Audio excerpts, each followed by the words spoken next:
ঠিক আছে ছেড়ে দে ওকে, ছেড়ে দে, ওর বাড়ির লোককে খবর দে। এখন ছেড়ে দিলে হবে আর একটু মারো ওকে। না না, বেচারা মেরে লাভ নেই। আমার ছেলে মারিস না, আমার ছেলে ছেড়ে দে, আমার ছেলে মরে যাবে, কি রোজ করে দেবো। আমার ছেলে ছেড়ে দে, আমার ছেলে ছেড়ে দে, আর মারিস না, কি করে আমার ছেলে মেরে কি করেছিস, দরজা খুলে দে। চল কি করলো, আরে আমার। এই বাপ ছেলে দুজনে এদিকে আয়। হ্যাঁ মোড়ল সাহেব। তোর ছেলে আমার বাড়ি চুরি করতে এসেছে, আমার ছেলে দেখতে পেয়েছে বলে তোর এত মার হয়েছে, আর কোনোদিন যেন আমি ভুল কাজ না করে। আরো মারা দরকার ছিল একটু। না মোড়ল সাহেব, আপনার ছেলে মিথ্যে কথা বলেছে, আমার ছেলে এরকম কাজ করতেই পারে না। আমি মিথ্যে কথা বলছি বাবা, আমার নামে মিথ্যা কথা বলছে।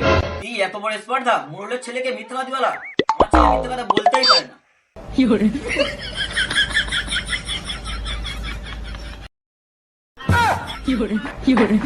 গ্রামে আমার একটা মান সম্মান ছিল, সে মান সম্মানটা তুই ধুলে মিশিয়ে দিবি। ওই মোড়লের ছেলে আমার বাপের আর আমার মান সম্মান ধুলোয় মিশিয়ে দিয়েছে।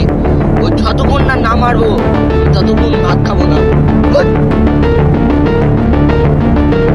বাপ বলেছে আজকে নতুন সাইকেল কিনে দেবে। আমার বাবু বলেছে আমার একটা নতুন সাইকেল কিনে আমার দিবে। সাইকেল যখন কিনতে যাবো তোর নিয়ে যাবো। হ্যাঁ আমার সাইকেলে যখন কিনতে যাবো তখন তোর নেবে।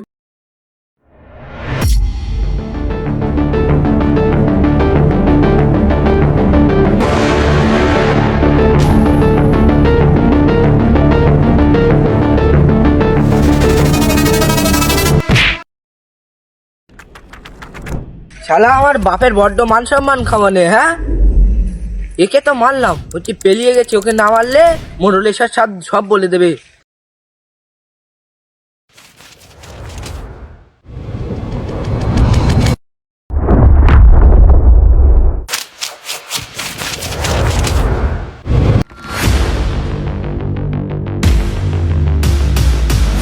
আচ্ছা এই ব্যাপার, তারা মোড়লের সঙ্গে হচ্ছে।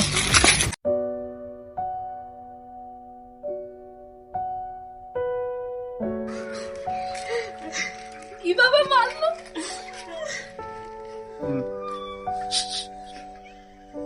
ওকে আর ওর বাপকে আমি ছাড়বো না, যতক্ষণ না ওদেরকে মারছি আমি শান্তি পাবো না একদম।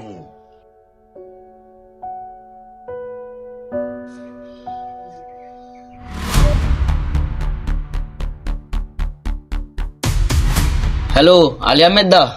হ্যাঁ দুজনকে খালাস করতে হবে।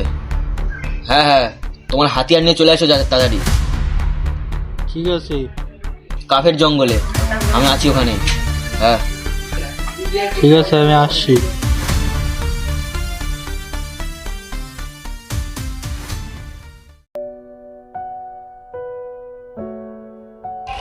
ভুল তো একটা করেই ফেলেছিস, তোর বাপ কি আমাদের ছাড়বে? হ্যাঁ, আজকেই আমাদের এই গ্রাম থেকে রওনা দিতে হবে।